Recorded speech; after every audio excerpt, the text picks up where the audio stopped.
Welcome to SK TNPSC class. இன்றைக்கி நம்ம என்ன பார்க்க போகிறோம் அப்படின்னா அடிப்படை உரிமைகள். இந்த அடிப்படை உரிமைகளை பார்க்குறதுக்கு முன்னாடி 10th சோசியல் பாலிட்டியை நம்ம பார்த்துடலாம். 10th சோசியல் பாலிட்டியில் ஃபஸ்ட் யூனிட்டில் பாருங்கள், அடிப்படை உரிமைகள் பற்றி கொடுத்துருக்காங்க. இந்த அடிப்படை உரிமைகள் நம்ம இந்திய அரசியலமைப்பு சட்டத்தில் எந்த பகுதியில் இருக்குன்னா பகுதி 3ல் ஆர்டிகல் 12 to 35 வரைக்கும் இருக்குது. ஸோ இந்த அடிப்படை உரிமைகளை நம்ம எந்த நாட்டிலேருந்து எடுத்திருக்கோம் அப்படின்னா அமெரிக்க ஐக்கிய நாட்டிலோட அரசியலமைப்புலேருந்து எடுத்திருக்கோம். இது ஃபஸ்ட்டு நம்ம எழுதுகிறப்ப 7 அடிப்படை உரிமைகள் இருந்துச்சு, இப்போ 6 தான் இருக்குது. நம்ம சொத்துரிமையை சட்ட உரிமையாக மாற்றிட்டோம், அதனால் 7லேருந்து 6 ஆயிடுச்சு. இந்த பகுதி 3 இந்தியாவின் மகாசாசனம் அப்படின்னு நம்ம சொல்கிறோம். அடுத்து இதுலேயே ஆர்டிகல் 32 என்ன அப்படின்னு பார்த்தீங்கன்னா அரசியலமைப்புக்கு உட்பட்டு தீர்வு காணும் உரிமைன்னு சொல்கிறாங்க. இது நீதிமன்ற முத்திரையுடன் நீதிமன்றத்தால் வெளியிடப்படும் கட்டளை அல்லது ஆணை நீதி பேராணை எனப்படும். இந்த சட்டப்பிரிவுப்படி தான் நீதிமன்றம் ஒரு நீதி பேராணையை வெளியிடுது. ஆர்டிகல் 32 படி உச்ச நீதிமன்றம் நீதி பேராணையை வெளியிடும். உயர் நீதிமன்றம் ஆர்டிகல் 2 to 6 படி நீதி பேராணையை வெளியிடும். ஓகே, இதனால தான் இந்த மாதிரி ஆணைகளை வெளியிடுறதுனால தான் உச்ச நீதிமன்றத்தை நம்ம அரசியலமைப்பின் பாதுகாவலன் அப்படின்னு சொல்கிறோம். டாக்டர் பிஆர் அம்பேத்கர் என்ன சொல்கிறாரு அப்படின்னா இந்த ஆர்டிகல் 32 இந்திய அரசியலமைப்பின் இதயம் மற்றும் ஆன்மான்னு சொல்கிறாரு. ஸோ இதில் மொத்தம் 5 நீதி பேராணையை வெளியிடுறாங்க.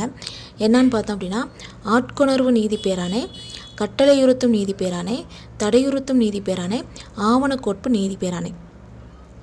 லாஸ்ட் ஒன் தகுதிமுறை வினவும் நீதி பேராணை. ஆட்கொணர்வு நீதி பேராணை சட்டத்திற்கு புறம்ப ஒருவர் நீங்கள் கைது செய்கிறதுலேருந்து பாதுகாக்கிற உரிமை. அடுத்து கட்டளையுறுத்தும் நீதி பேராணை அப்படின்னா ஒரு மனுதாரர் சட்ட உதவியுடன் தனது மனு தொடர்பான பணியினை சம்பந்தப்பட்ட துறையிலிருந்து நிறைவேற்றி கொள்ள முடியும்.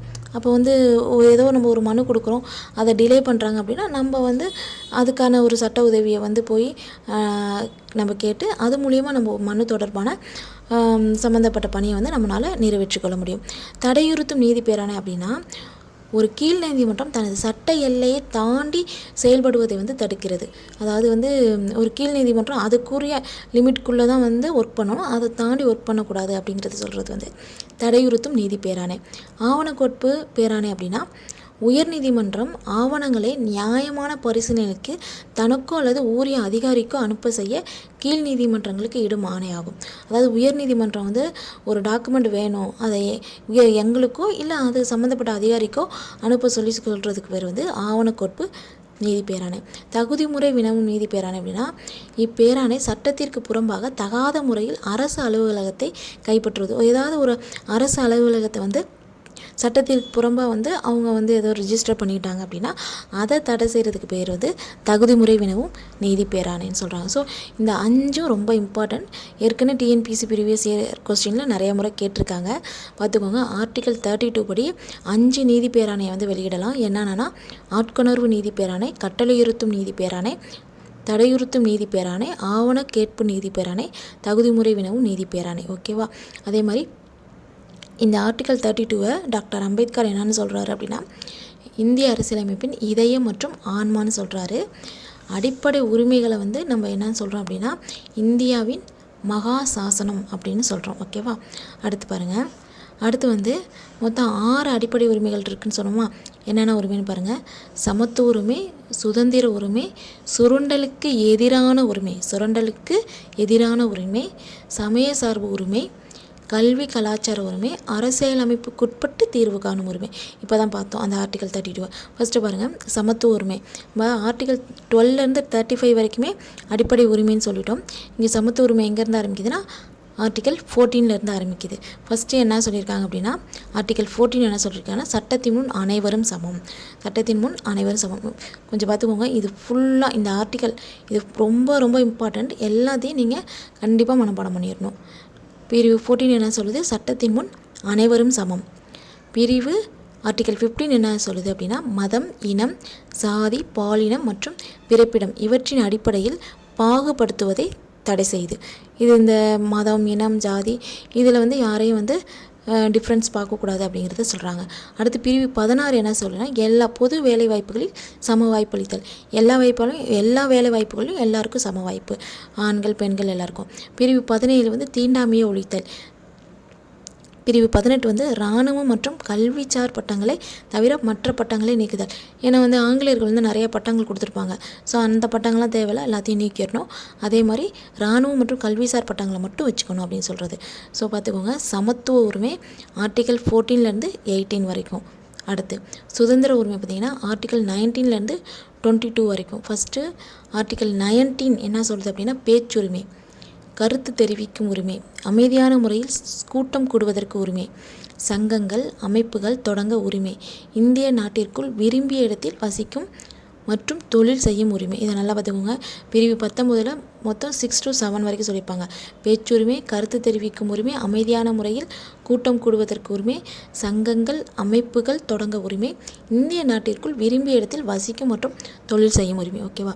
அடுத்து பிரிவு 20 வந்து குற்றம் சாட்டப்பட்ட நபர்களுக்கான உரிமை மற்றும் தண்டனைகளிலிருந்து பாதுகாப்பு பெறும் உரிமை. ஓகேவா? குற்றம் சாட்டப்பட்டவர் அவர் உண்மையாகவே குற்றம் சாட்டப்பட்டிருந்தாருக்காரா, அவருக்கு என்ன தண்டனை, அதிலிருந்து ஒரு பாதுகாப்பு பெறும் உரிமை. அடுத்து பிரிவு 21 வாழ்க்கை மற்றும் தனிப்பட்ட சுதந்திரத்திற்கான பாதுகாப்பு பெறும் உரிமை. நம்மளோட தனிப்பட்ட வாழ்க்கைக்குரிய ஒரு பாதுகாப்பு. அதே மாதிரி பிரிவு 21A என்னென்னா தொடக்க கல்வி பெறும் உரிமை. அடுத்து 22 என்ன அப்படின்னு பார்த்தீங்கன்னா சில வழக்குகளில் கைது செய்து தடுப்பு காவலில் வைப்பதற்கு எதிரான பாதுகாப்பு உரிமை. ஸோ தடுப்பு காவல்னு ஒன்று இருக்குது, அதில் வைப்பாங்க, அதுக்கு எதிரான உரிமை வந்து பிரிவு 22. நல்லா படிச்சுக்கோங்க.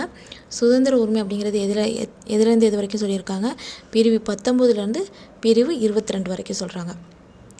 அடுத்து பார்த்திங்கன்னா சுரண்டலுக்கு எதிரான உரிமை. அடிக்கடி டிஎன்பிசி கொஸ்டினில் கேட்ட கொஸ்டின். பிரிவு 23 ஆர்டிகல் 23 என்ன சொல்லுதுன்னா கட்டாய வேலை, கொத்தடிமை முறை மற்றும் மனித தன்மையற்ற வியாபாரத்தை தடுத்தல். இப்போ மனிதர்கள்லாம் வந்து அடிமை மாதிரி ஒரு இடத்துக்கு வேலைக்கு கொண்டு போகிறாங்களோ அதெல்லாம் வந்து தடுக்கிறது. கட்டாய வேலை, கொத்தடிமை முறை மற்றும் மனித தன்மையற்ற வியாபாரத்தை தடுத்தல். அடுத்து பிரிவு 24 என்ன சொல்லுதுன்னா தொழிற்சாலைகள் மற்றும் ஆபத்தான இடங்களில் குழந்தை தொழிலாளர்கள் முறையை தடுத்தல்.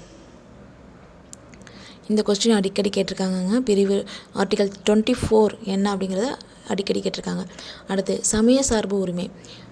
பிரிவு 25 எந்த ஒரு சமயத்தினையும் ஏற்கவும் பின்பற்றவும் பரப்பவும் உரிமை. எந்த மதத்தை வேணாலும் நம்ம பின்பற்றலாம், அதை வந்து பரப்பலாம். பிரிவு 26 சமய விவகாரங்களை அதை வந்து நிர்வாகம் பண்ணுறதுக்கு நமக்கு உரிமை இருக்குது. 27 எந்த ஒரு மதத்தையும் பரப்புவதற்கு, நீங்கள் எந்த மதத்தை சார்ந்தவராகவும் இருக்கலாம், அதை பரப்புறதுக்கு உங்களுக்கு வரி கிடையாது. எந்த ஒரு மதத்தையும் பரப்புவதற்கு வரி செலுத்துவதற்கு எதிரான சுதந்திரம். பிரிவு 28 மதம் சார்ந்த கல்வி நிறுவனங்களில் நடைபெறும் வழிபாடு மற்றும் அறிவுரை நிகழ்வுகளில் கலந்து கொள்ளாமல் இருக்க. நம்ம எந்த மதத்தை சார்ந்தவனாலும் இருப்போம், நம்ம இன்னொரு மதத்தோட ஸ்கூலில் போய் நம்ம படிக்கலாம். ஸோ அந்த இதில் அவங்க சொல்கிற அந்த போதனைகளாக வந்து ஏற்றுக்கணும் அப்படிங்கிறது நமக்கு கட்டாயம் இல்லை. கலந்து கொள்ளாமல் இருக்க உரிமை. ஸோ அப்போ சமய சார்பு உரிமை அப்படின்னா ஆர்டிகல் 25லேருந்து 28 வரைக்கும் சொல்லுது. அடுத்து பார்த்திங்கன்னா கல்வி கலாச்சார உரிமை, அதாவது சிறுபான்மையரோட கல்வி கலாச்சாரம். பிரிவு 29 என்ன சொல்லுது, சிறுபான்மையரின் எழுத்து, மொழி மற்றும் கலாச்சார பாதுகாப்பு. சிறுபான்மையர் அவங்க ஒரு லாங்குவேஜ் வந்து பேசுவாங்க, அவங்களோட லாங்குவேஜ், அவங்களோட எழுத்து, அவங்களோட கலாச்சாரம் வேறு மாதிரி இருக்கும். ஸோ அந்த இதுக்கு வந்து ஒரு பாதுகாப்பு கொடுக்குறது ஆர்டிகல் 29 சொல்லுது. ஆர்டிகல் 30 என்ன சொல்லுதுன்னா சிறுபான்மையரின் கல்வி நிறுவனங்களை நிறுவி நிர்வகிக்கும் உரிமை. அவங்க ஒரு கல்வி நிறுவனத்தை வந்து நிறுவி அதை வந்து நிர்வகிச்சுக்கலாம், அதுக்கான உரிமையும் அவங்களுக்கு கொடுக்குறாங்க. நம்ம தமிழ்நாட்டிலே நிறையா ஸ்கூல்ஸு காலேஜ்லாம் இருக்குது. அடுத்து அரசியலமைப்புக்கு உட்பட்டு தீர்வு காணும் உரிமை அப்படின்னா இப்போ தான் சொன்னேன் ஆர்டிகல் 32 தனிப்பட்டவரின் அடிப்படை உரிமைகள் பாதிக்கப்படும் போது நீதிமன்றத்தை அணுகி உரிமையை பெறுது. தனிப்பட்ட ஒருத்தரோட அடிப்படை உரிமை வந்து பாதிக்கப்படுது அப்படின்னா அப்போ இந்த ஆர்டிகல் 32 படி நம்ம போய் கம்ப்ளைண்ட் பண்ணி நீதிமன்றத்தை அணுகி நம்மளோட உரிமையை வந்து நம்ம பெறலாம். அடுத்து இது ஆர்டிகல் 31 மட்டும் மிஸ்ஸிங்க, அதுதான் வந்து சொத்துரிமை. அது வந்து எப்போ நீக்கினாங்க அப்படின்னு பார்த்தீங்கன்னா இது ரொம்ப ரொம்ப இம்பார்ட்டன்ட் கொஸ்டினுங்க. 1978ஆம் ஆண்டு 44வது அரசியலமைப்பு சட்ட திருத்தப்படி அடிப்படை உரிமை பட்டியலிலிருந்து சொத்துரிமை வந்து நீக்கப்பட்டது. எங்கே வச்சுருக்காங்க அப்படின்னா பகுதி 12 பிரிவு 300A, பகுதி 12 ஆர்டிகல் 300Aவில் கீழ் ஒரு சட்ட உரிமையாக வைக்கப்பட்டுள்ளது. என்ன உரிமையாக வச்சுருக்காங்க? சட்ட உரிமை. 1978 இந்திரா காந்தி அவங்க பீரியடில் வந்து 44வது அரசியலமைப்பு சட்ட திருத்தப்படி அதை நீக்கியிருப்பாங்க. ஆர்டிகல் 31 எங்கே கொண்டு போய் வச்சுருக்காங்கன்னா பார்ட்ஸ் 12 ஆர்டிகல் 300A ஒரு சட்ட உரிமையாக வச்சுருக்காங்க. ஓகேவாங்க, இது ரொம்ப ரொம்ப இம்பார்ட்டண்ட்டுங்க, நல்லா பார்த்துக்கோங்க. மொத்தம் எத்தனை உரிமைன்னு பார்த்துக்கோங்க. சமத்துவ உரிமை, சுதந்திர உரிமை, சுரண்டலுக்கு எதிரான உரிமை, சமய சார்பு உரிமை, கல்வி கலாச்சார உரிமை, அரசியலமைப்புக்கு உட்பட்டு தீர்வு காணும் உரிமை, மொத்தம் 6 சொத்துரிமை மட்டும் நீக்கப்பட்டுருச்சு. ஓகேவாங்க, இப்போ பார்த்தீங்கன்னா இதில் பார்த்தீங்கன்னா இந்த நமக்கு வந்து அவசர நிலை வந்து 352 மாநிலங்களுக்கு, சாரி மத்தியங்களுக்கு 352. அது அப்போ அந்த இந்த 352 வந்து நடைமுறையில் இருக்கிறப்ப நம்ம ஆர்டிக்கல் 19 வந்து தானாகவே வந்து என்ன ஆயிரும் அப்படின்னா கேன்சல் ஆயிரும், தாமாகவே நிறுத்தப்பட்டுரும். மற்ற அடிப்படை உரிமையெல்லாம் என்ன ஆகும் அப்படின்னா குடியரசுத் தலைவர் வந்து ஒரு ஆணை பிறப்பிச்சா மற்ற அடிப்படை உரிமையும் வந்து என்ன ஆகும் அப்படின்னா கேன்சல் ஆயிரும். இதுக்கு கண்டிப்பாக நாடாளுமன்றம் வந்து அங்கீகரிக்கப்பட வேண்டும். அவங்க ஒரு இந்த அடிப்படை உரிமைகள்லாம் நீக்குங்கன்னு குடியரசுத் தலைவர் ஒரு ஆணை பிறப்பிச்சா அதை நாடாளுமன்றம் கட்டாயம் அங்கீகரிக்கப்பட வேண்டும் அப்படின்னு சொல்கிறாங்க. ஓகேவா, அடுத்த கொஸ்டின் பாருங்கள். அரசு நெறிமுறையுறுத்தும் கோட்பாடுகள். அடுத்து வந்து இது வந்து எதில் வச்சுக்காங்கன்னா பகுதி 4ல் சட்டப்பிரிவு 36லேருந்து 51, ஆர்டிக்கல் 36லேருந்து 51 வரைக்கும் வச்சுருக்காங்க. இது வந்து 3ஆக பிரிச்சிருக்காங்க. சமதர்ம, காந்திய மற்றும் தாராள அறிவு சார்ந்தவை. இந்த கொஸ்டின் கேட்டிருக்காங்க, என்ன 3 பிரிவு? சமதர்ம, காந்திய, தாராள அறிவு சார்ந்தவை அப்படின்னு 3ஆக பிரிச்சிருக்காங்க. இது எந்த நாட்டிலேருந்து நம்ம எடுத்திருக்கோம் அப்படின்னு பார்த்தீங்கன்னா அயர்லாந்து நாட்டிலேருந்து எடுத்திருக்கோங்க. இதை வந்து ரொம்ப முக்கியம், நீதிமன்றத்தால் வலுக்கட்டாயமாக இதை வந்து செயல்படுத்த முடியாது. அடிப்படை உரிமை வந்து நமக்கு இல்லை அப்படின்னா அதுக்கு நம்ம நீதிமன்றத்திற்கு போகலாம். ஆனால் அரசு நெறிமுறை இது வந்து இல்லை அப்படின்னா அதை வந்து நம்ம நீதிமன்றத்தில் போய் கேட்க முடியாது, வலுக்கட்டாயமாக அவங்களால வந்து அதை செயல்படுத்த முடியாது. இதை டாக்டர் அம்பேத்கர் என்னன்னு சொல்கிறாருன்னா புதுமையான சிறப்பம்சம் அப்படின்னு சொல்கிறாரு. சரி வாங்க, இப்போ நம்ம வந்து கொஸ்டினுக்கு போகலாம். ஃபஸ்ட்டு கொஸ்டின் பாருங்கள். 5 வகையான நீதி பேராணைகள் என்னென்னா ஆட்கொணர்வு, செயலுறுத்தும், நெறிமுறை கேட்பு, தடையுறுத்தும். அப்போ இன்னும் ஒன்று என்னங்க மிஸ்ஸிங்கு? தகுதி வினவும். ஓகேவா, தகுதி வினவும் நீதி பேராணை. இங்கே பார்த்தோமா, இங்கே பாருங்கள், இந்த இடத்துல பார்த்தோமா, ஆட்கொணர்வு, கட்டளையுறுத்தும், தடையுறுத்தும், ஆவணக்கொட்பு, தகுதி முறை வினவும். ஸோ இது மட்டும் மிஸ்ஸிங். இப்போ எது மிஸ்ஸிங் அப்படின்னு கேட்குறாங்க. அதான் இதுக்கு ஆன்சர் என்ன அப்படின்னு பார்த்தீங்கன்னா ஆப்ஷன் சி தான் இதுக்கு ஆன்சர். ஓகேவாங்க, ஆப்ஷன் சி இதுக்கு. அடுத்து கொஸ்டின் நம்பர் 2 பாருங்கள். கல்வி உரிமை சட்டத்தின்படி குழந்தைகளின் எந்த வயதுக்குட்பட்டவருக்கு கட்டாயம் மற்றும் இலவச கல்வி வழங்கணும் அப்படின்னா கட்டாயமாக இலவச கல்வி எந்த வயசுலேருந்து எந்த வயசுக்கு கொடுக்கணும்? ஆப்ஷன் பி 6 முதல் 14 வயசு வரைக்கும். இது வந்து ஆர்டிக்கல் 21(a) சொல்லியிருக்காங்க. ஸோ ஆன்சர் என்ன? Option B. அடுத்து பின்வருவனவற்றுள் எந்த ஒன்று சுதந்திர உரிமையின் கீழ் வராது? சுதந்திர உரிமை கரெக்டாக பார்த்துக்கோங்க. மொத்தம் 6 இருக்குது. சமத்துவம், சுதந்திரம், சுரண்டலுக்கு எதிரான உரிமை, மதச்சார்பின்மை உரிமை, கல்வி கலாச்சார உரிமை, அரசியலமைப்புக்குட்பட்டு தீர்வு காணும் உரிமை. இதில் எது வந்து சுதந்திர உரிமைக்கு கீழ் வராதுன்னு சொல்கிறாங்க? பேச்சுரிமை வரும், எந்த தொழிலையும் வியாபாரத்தையும் செய்யும் உரிமை அதுவும் வரும் சுதந்திர உரிமையில், ஆயுதங்கள் இன்றி அமைதியாக கூடும் உரிமை அதுவும் வரும், தங்களுக்குடைய மதத்தையும் பண்பாட்டையும் பின்பற்றும் உரிமை இது வருமாங்க. இது வந்து எந்த இதில் வந்துடும்? அந்த மதச்சார்பின்மை அதில் வந்துடும். சொத்துரிமை நீக்கப்பட்ட ஆண்டு, அப்போ வந்து இதுக்கு ஆன்சர் வந்து ஆப்ஷன் டி. சொத்துரிமை நீக்கப்பட்ட ஆண்டு எதுங்க? இப்போ தான் பார்த்தோம், ஆப்ஷன் ஏ 1978 44வது சட்ட திருத்தம். So option A. சுத்தமான குடிநீர் பெறுதல் என்பது நமது அடிப்படை உரிமை.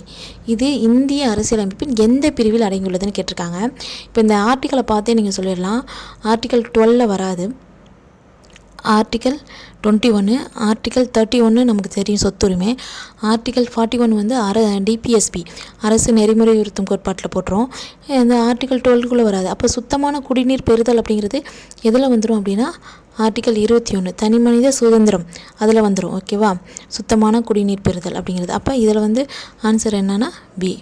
அடுத்து கொஸ்டின் நம்பர் 6 பாருங்கள். இந்திய அரசியலமைப்பின் எந்த சரத்து பட்டங்களை ஒழித்தல், அதாவது எந்த ஆர்டிக்கல் பட்டங்களை ஒழித்தல் பற்றி சொல்லுது?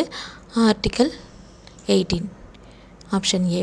இந்திய அரசியலமைப்பின் எந்த பகுதியில் அடிப்படை உரிமைகள் இடம்பெற்றுள்ளன? இப்போ தான் பார்த்தோம். எதிலங்க இடம்பெற்றுள்ளது? பகுதி 3. பகுதி 1 வந்து எதை சொல்லுதுன்னா இந்தியா மற்றும் யூனியன் பிரதேசத்தை பற்றி சொல்லும். பகுதி 2 குடியுரிமையை பற்றி சொல்லும். பகுதி 3 தான் அடிப்படை உரிமைகளை பற்றி சொல்லும். பகுதி 4 வந்து அரசு நெறிமுறையுறுத்தும் கோட்பாடுகளை பற்றி சொல்லும். அடுத்து கொஸ்டின் நம்பர் 8 பாருங்கள். கீழ் காணப்படும் வாக்கியங்களை கருதுக. இந்தியாவின் அடிப்படை உரிமைகள் முழுமையானவை. அடிப்படை உரிமைகள் நடைமுறைப்படுத்தக்கூடியவை. இதுக்கு ஆன்சர் பார்த்தீங்கன்னா 2 மட்டும்தாங்க. ஏன் 1 இல்லைன்னா இது முழுமையானவைன்னு சொல்ல முடியாது. அவசர காலத்தில் இது என்ன பண்ணிடுவாங்கன்னா நிப்பாட்டி வச்சுருவாங்க. அப்போனா இதை முழுமையானவை அப்படின்னு நம்ம சொல்ல முடியாது. ஸோ ஆன்சர் என்ன இதுக்குன்னு பார்த்தீங்கன்னா பி மட்டும்தான். இந்திய அரசியலமைப்பு சட்டத்தின் எந்த பகுதியின் கீழ் அரசின் கடமைகள் என கருதப்படுபவை பட்டியலிடப்பட்டுள்ளன? எதுக்கு கீழே இது அரசின் கடமைகள் அப்படின்னு பட்டியலிடப்பட்டுள்ளது அப்படின்னு பார்த்தீங்கன்னா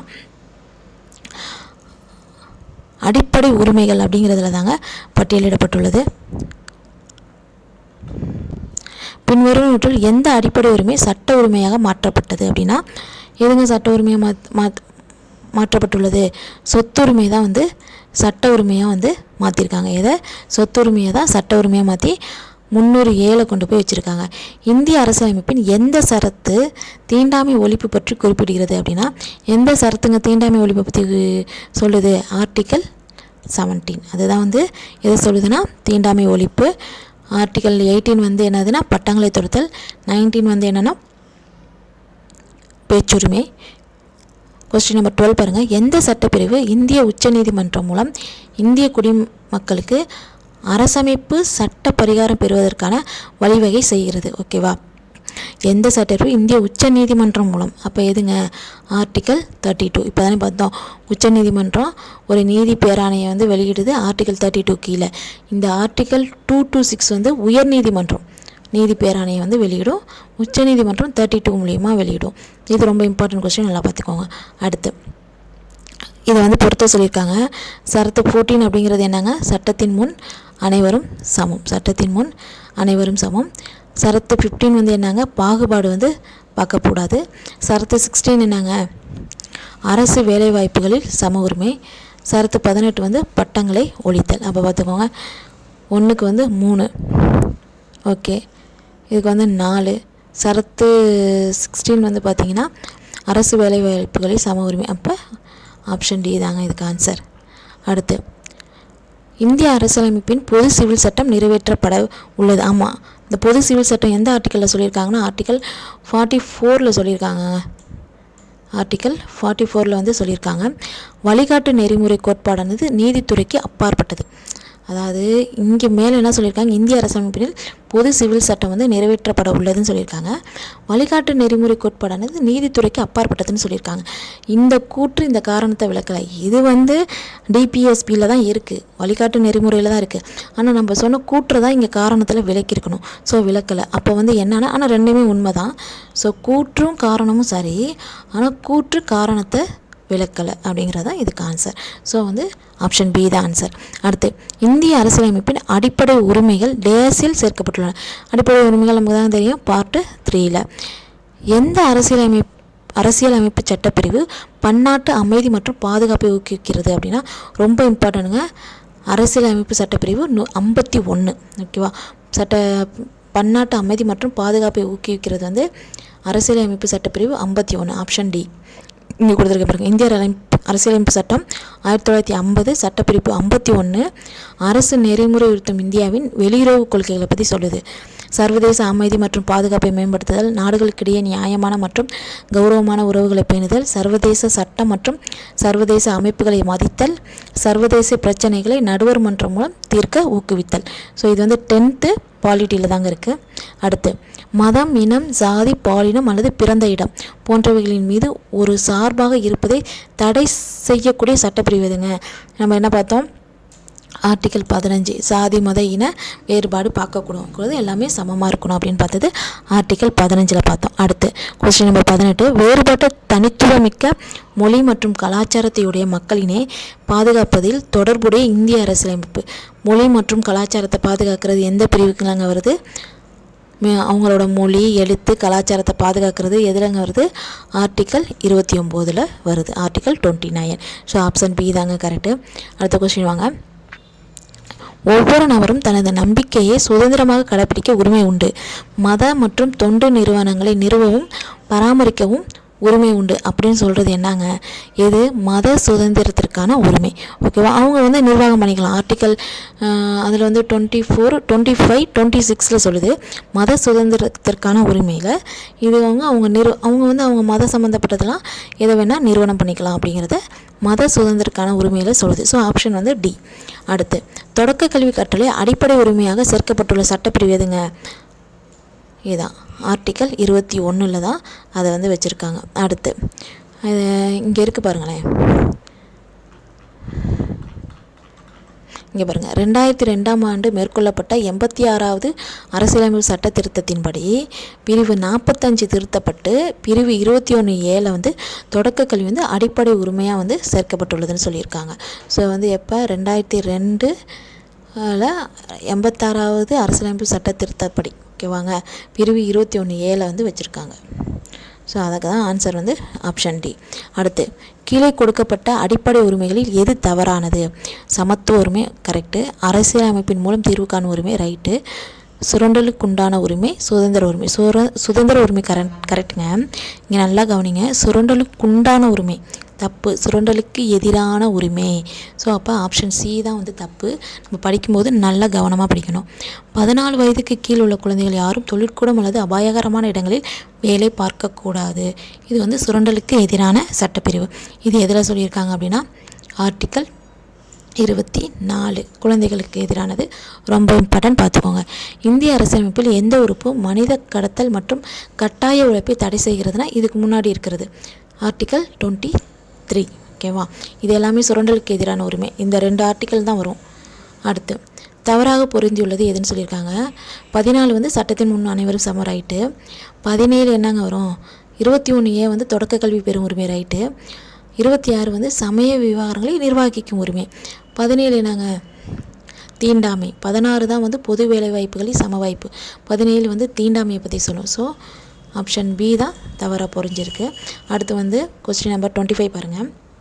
அடிப்படை உரிமைகள் பற்றிய சரியான கூற்று, நீதிமன்றம் மூலமாக நடைமுறைப்படுத்தக்கூடியதான். அடிப்படை உரிமையை பண்ணலாம், அரசு நெறிமுறைப்படுத்தும் கோட்பாடு தான் பண்ண முடியாது. இந்த உரிமைகள் முழுமையானது, இது முழுமையானது கிடையாதுங்க, இது மாறும், இது முழுமையானது கிடையாது. அடுத்து, தேசிய அளவிலான அவசர நிலையின் போது விதி 2021 உள்ளவை தவிர மற்ற அனைத்தும் தற்காலிகமாக நிறுத்தப்படும். ஆமாம், நிறுத்தப்படுங்க. 2021 மட்டும்தான் நிறுத்தப்படாது, மீதி எல்லாமே நிறுத்தப்படும் அப்படின்னு சொல்கிறாங்க. இவை இந்திய குடிமக்களுக்கு மட்டும் கிடைக்க பெறக்கூடியதாகும். இவை இந்திய குடிமக்களுக்கு மட்டும் பெறக்கூடியதாகும் அப்படின்னா அப்படி கிடையாதுங்க, எல்லாருக்குமே உரியது தான். இது வந்து எல்லாத்துக்கும் உரியது தான். சில ஃபாரினர்ஸ்க்கும் இது உண்டு.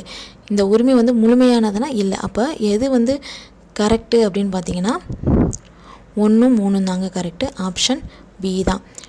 அவசர நிலை போகிறப்ப 2021 வந்து என்ன ஆகிடும், அதை தவிர மீதி எல்லாமே கேன்சல் ஆகிடும். அதுக்கப்புறம் பார்த்திங்கன்னா இது வந்து நீதிமன்றம் மூலமாக இதை நடைமுறைப்படுத்த முடியும். இது வந்து இவை இந்திய குடிமக்களுக்கு மட்டும் கிடைக்க பெறக்கூடியதுன்னா இல்லைங்க, சில ஃபாரினர்ஸ்க்கும் இது உண்டு. அது வந்து இதுலேயே நமக்கு 10th பாலிட்டி புக்லேயே வந்து இந்த இடத்துல வந்து கொடுத்துருப்பாங்க. இங்கே வந்து பார்த்திங்கன்னா இது சில சட்டங்களை நிறைவேற்றாமல் தடை செய்ய நீதிமன்றத்தால் வெளியிடப்படும் ஆணையம். உச்ச நீதிமன்றம் நீதிமன்றங்கள் இரண்டுமே 5 வகையான நீதி பேராணைகளை வந்து வெளியிடுதுன்னு சொல்லியிருக்காங்களா. இங்கே பாருங்கள், இந்தியாவில் வசிக்கும் மக்கள் அனைவருக்கும் அடிப்படை உரிமைகள் பொதுவானது. ஆனால் இந்திய குடிமக்களுக்கு மட்டுமேயான சில அடிப்படை உரிமைகளும் உள்ளன. அவங்களுக்கு மட்டும் உள்ளதுன்னு சிலது உள்ளது, அதுதான் இது. அவங்களுக்கு இல்லாததும் வெளியிலேருந்து வரவங்களுக்கும் உண்டு அப்படிங்கிறத வந்து சொல்கிறாங்க. ஓகேவா, அப்போ இதில் எது தப்பு அப்படின்னா 1, 3 தாங்க தப்பு. இது வந்து 12th புக்கிலேருந்து எடுத்திருக்கேன் பாருங்கள். இங்கே இருக்குது பாருங்கள், இந்தியாவின் அடிப்படை உரிமை வந்து முழுமையானவே அல்ல கொடுத்துருக்காங்களா. நாட்டின் பாதுகாப்பு தேவையை கருத்தில் கொண்டு உகந்த தடைகள் விதிக்கப்படலாம். ஸோ இங்கே இருக்க பார்த்துக்கோங்க, அடிப்படை உரிமைகள் அப்படிங்கிறது முழுமையானவே இல்லை, நாட்டின் பாதுகாப்பு தேவையை கருத்தில் கொண்டு உகந்த தடைகள் விதிக்கப்படலாம்னு சொல்லியிருக்காங்க. ஓகேங்க, தேங்க்யூ. நெக்ஸ்ட் வந்து நம்ம நெக்ஸ்ட் வீடியோவில் பார்க்கலாம். தேங்க்யூ. பிடிச்சிருந்தா ஷேர் பண்ணுங்கள், லைக் பண்ணுங்கள், சப்ஸ்கிரைப் பண்ணுங்கள்.